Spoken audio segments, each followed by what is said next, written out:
सिंध जे सकाफ़ती ॾियारे जे मौक़े ते गवर्नमेंट बॉयज़ डिग्री कॉलेज जिडो में सिंध रहे आबाद जे उनवान सां सकाफ़त जो ॾिहाड़ो रिवायती जोश ऐं जज़्बे सां मल्हायो वियो।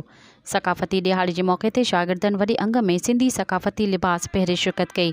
इन मौक़े ते कॉलेज में हिकु शानदार ऐं रंगारंगी तक़रीब कोठाई वई, जंहिंमें शागिर्दनि सिंधी सकाफ़त जे हवाले सां टेबलोज़, तक़रीरूं, क़ौमी गीत ऐं क़ौमी शाइरी पढ़ी।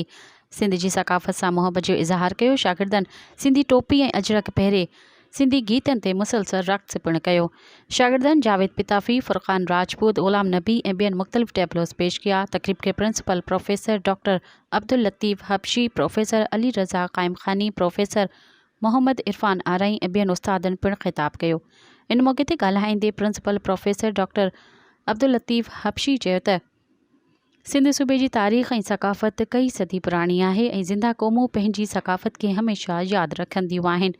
हुन चयो त सिंध जी सकाफ़त असांखे आजिज़ी, अमन ऐं भाईचारे जो दर्स ॾिए थी, जेके असांजे सूबे जे माण्हुनि जूं ख़ासियतूं आहिनि। हुन चयो त सिंधी अजरक ऐं टोपी सूबे जी सुञाणप ऐं फ़ख़्रु आहिनि।